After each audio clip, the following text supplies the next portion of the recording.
Hello, hello. For those of you who don't know, I'm Hannah.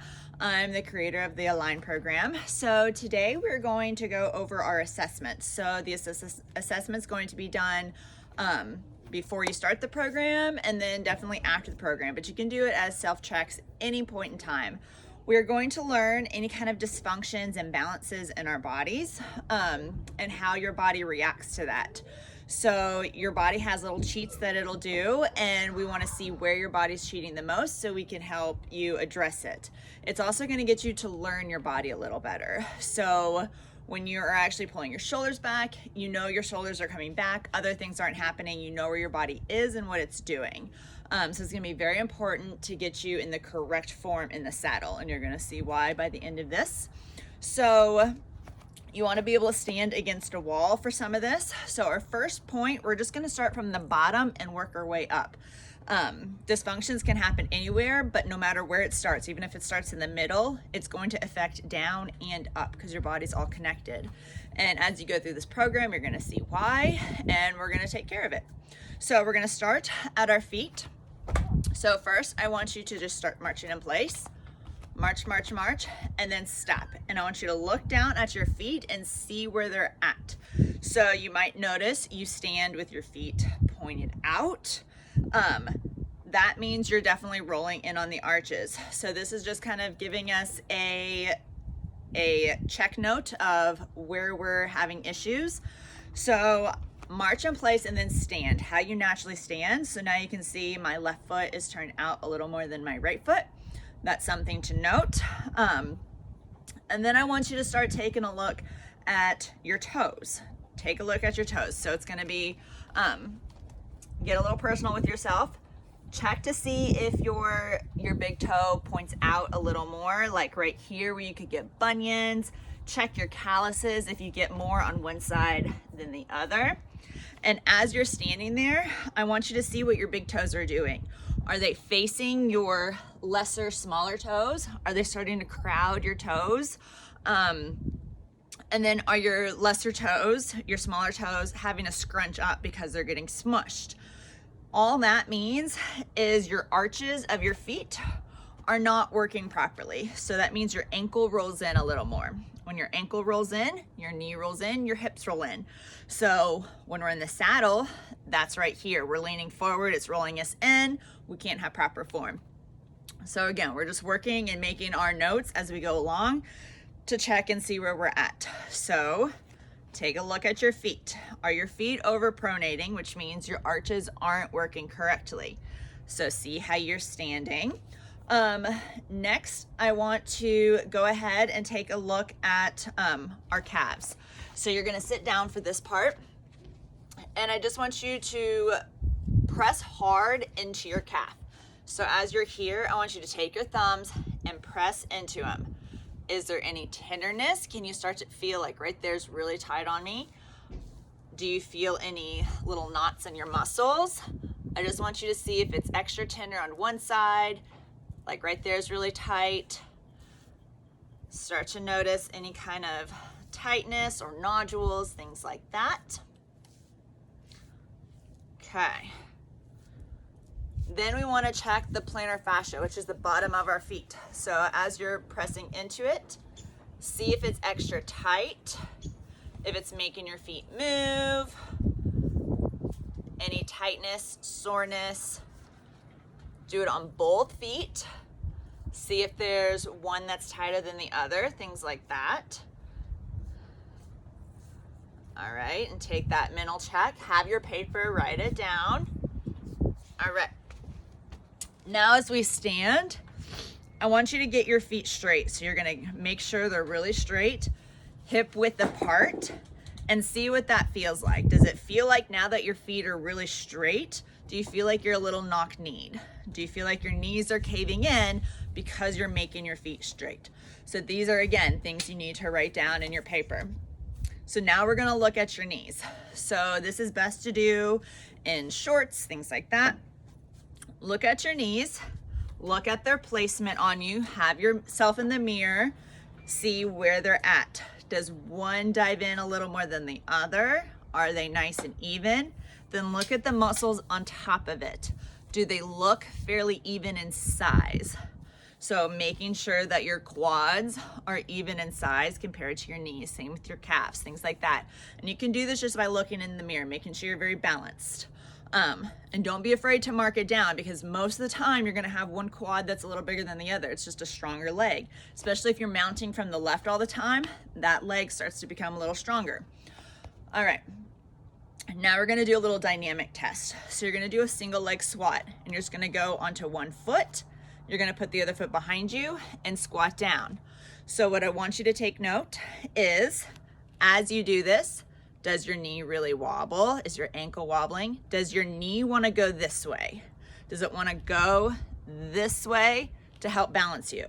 And then does your other leg wanna cross behind to keep you balanced, or will it go straight to keep you balanced? The other thing to look at is your hip.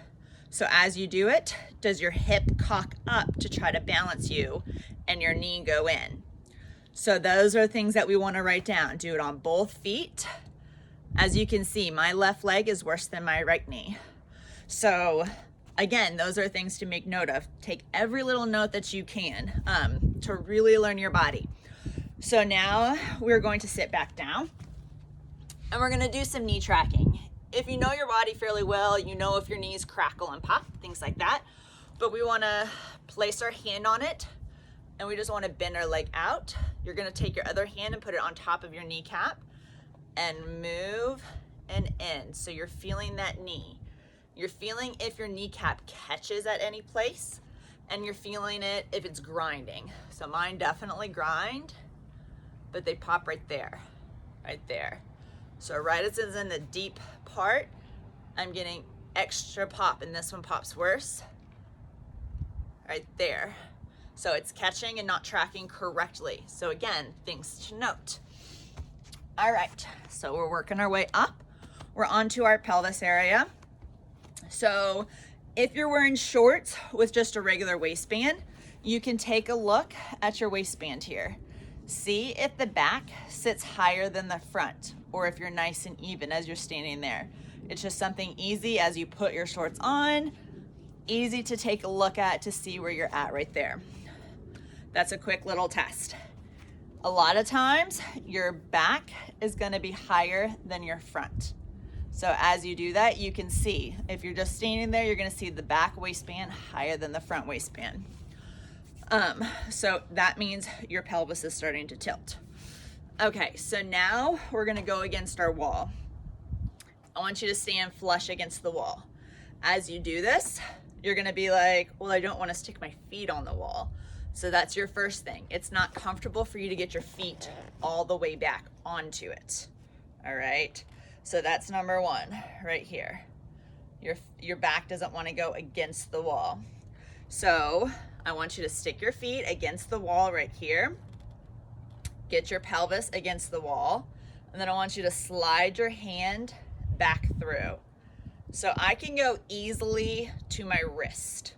You should only be able to go to your second knuckle. That's as far as you should be going.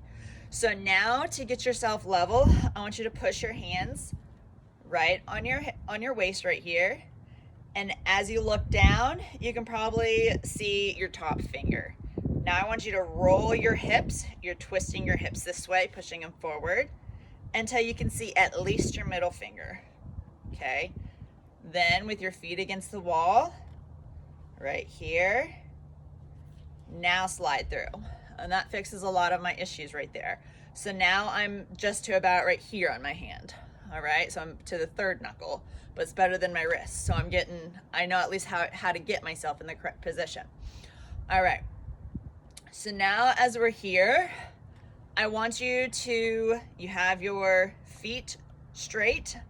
As you get your feet, I want you raising those arches a little bit. All right, right here, roll your hips. And now start to notice what's uncomfortable. Are your knees having issues, things like that? Are your shoulders kind of rounding off the wall to get your back in? Right here, okay.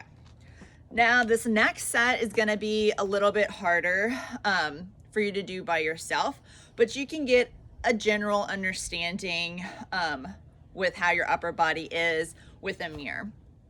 So we're going to talk about the thoracic and your shoulders. So normal things that happen are your shoulders round. So right here, so your back is pushing out, your shoulders are rounding forward, and they're elevated, and your arms roll in. This is a lot of time why you see people cantering like this. It's pretty natural. So we want to get back into a for real neutral position and get our shoulders back, but we're going to take a look to see where you're at. So first, you're going to find C7. It's going to be the vertebrae that sticks out the most right here. It's also the vertebrae that if you're looking up and down, it's not going to be moving too much. All right. Then you're going to find your jugular notch, which is right in the middle. And you're going to look and see where they are. You're just going to stand neutral and you're going to see where they are and have somebody tell you how far apart they are. They should be no lower than 1.5 inches, and mine's like 2 inches. Okay. So we know my head's coming forward a little bit. All right. Then we want to get our hips in the correct position again. So we roll our hips again. Then we're going to check that again to make sure our hips aren't trying to get our upper body in the correct position. So we force our hips under, we get nice and straight, and then we check those two spots again, and they're a little bit farther apart. All right. So we know my lower back was trying to make that change for me. All right. Now we are going to look at our shoulders. So this is another one that's hard to do by yourself, but if you kind of know your shoulders, this one on me, if my arm is just down, I can get my hand kind of underneath that blade. This one is not so much. So we know my right shoulder sticks out more than my left shoulder. Okay, so we can kind of feel that. All right, now we want to kind of see elevation. Look at yourself in the mirror, be very critical. Get a broomstick if you want and see the level of your shoulders. See if one is higher than the other, and it doesn't have to be much to make a big difference. Then we want to look and see if there's any tightness. So your traps is this top muscle right here.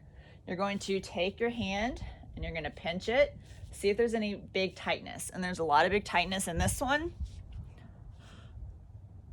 A little tightness, but not as much. I can kind of pinch it a lot better.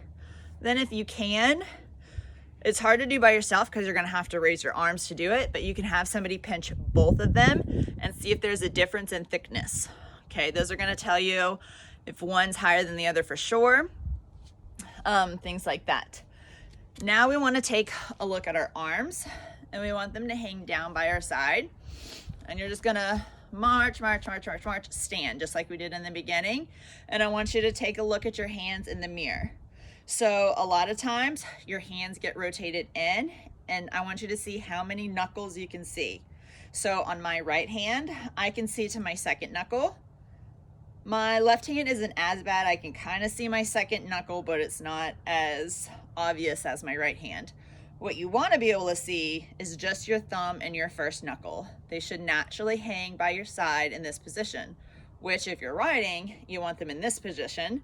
So again, nice and even. So if your arms are rotated, it makes you have to work extra hard when you're in the saddle to get them in the correct position. All right. So we want to be able to pull our shoulders back and down and rotate those arms in the correct position. All right, so now we're going to our neck and head. So a lot of times what happens, so we usually have this curve right here in our hips. We have this arch in our back, and then our head has to tilt up in order to see everything. So that's usually what happens here. So it kind of matches our lower back. So we're basically like a Jenga puzzle that's like almost at the end, and you've kind of pulled things out of here, so it has to balance over here. And then this one comes over here to keep it balanced, or you're all gonna just fall to the ground. So we wanna look at our neck and head. So we're gonna take in the mirror, you're gonna find your cheekbone, the part that sticks out the most, and you're going to find your clavicle right here, right this collarbone. And you want to look at it in the mirror And what you want is it to be directly in line. What's mostly going to happen is you're going to be forward in your cheekbone. All right. So we want to make sure that those are in line. Most likely they're not. They're going to be a little off-centered. This cheekbone's going to be a little ahead of your collarbone. All right. So then we're going to stand against our wall again. We're going to get our hips in alignment, our shoulders back, and we're going to put our head back. And I want you to see where your line of sight is. So mine is going a little bit up instead of directly in front. So if I just stick my head back, I'm going up. So again, double check, make sure everything's in line and see where that line of sight is. Now I want you to try to get yourself correct. Get your hips, get your shoulders, and now bring your chin in and back to come straight back. And then see if your eye level's a little more straight ahead. All right, so that's a big one. So now we are going to go over our whole body again. So I want to talk about your feet just one last time. I want to talk about the arch in your feet. So I want to teach you how to get your feet a little more neutral. So you have these little divots in the side. So if you raise your foot and go to the outside blade, you'll see that little nodule, that little divot, little dimple on the inside. And then if you roll your toe in, you'll see another dimple. So I want you to stand. You're gonna have to bend over when you do it, but you should feel pressure. So right now I have more pressure on my thumb because my ankle is rolling in. So I wanna get it to where I'm a little more even. That's gonna take me rolling towards the outside blades of my feet and raising my arches. Spreading my toes out a little bit, right there. So you want even pressure on your fingers. All right, so with that in mind, you have that fresh in your head, that feel of your ankles. I want the feet against the wall. I want your feet hip width apart and perfectly straight. Now play with your ankles again. Find that feel you just had. Hips against the wall. Get them nice and straight so you can see those fingers. All right, shoulders against the wall and pull the head straight back, hands down. All right, so this feels very uncomfortable, I'm sure, for everybody, and you feel very awkward, like you're about to tip over. This is correct position when you're on a horse. So this is why we have so much problems. When you get in the correct position, your feet want to go forward because your body's not in alignment. So you're supposed to be level from your shoulders, hips, feet. And if it's this hard standing against a wall, how hard is it when you're in a saddle with a moving horse underneath you? All right, so as you're here, again, this is very uncomfortable. I want you to make note of what feels tight and what feels like it's working the most. So my quads feel tight, like they feel like they're stretching, and my hips and core are having to work a lot to keep my pelvis and my shoulders back and my pelvis tilted forward. But my quads are working, but they feel tight because they're having to hold everything else in. My left leg feels tighter than my right leg. So again, these are all notes to make to yourself. See where you're at. Keep your hands straight. Keep your pelvis tilted. Find those cheats that your body's doing and write them all down. So again, my lower back wants to keep arching, pushing me off right there. So that's correct alignment. When you're on a horse, you want shoulders, hips, heels, all in alignment. And if it's that hard standing against a wall, think about how hard is it when you're in a saddle. So these are our first assessments. So next workout, we're actually gonna be working out and we're gonna start stretching everything out, talking about the fascia, rolling it out, using our foam rollers and our balls, and starting to loosen up what needs to get loose. And so everything can start getting back into the correct position. So we will work on that next time and I will see you then. Bye guys.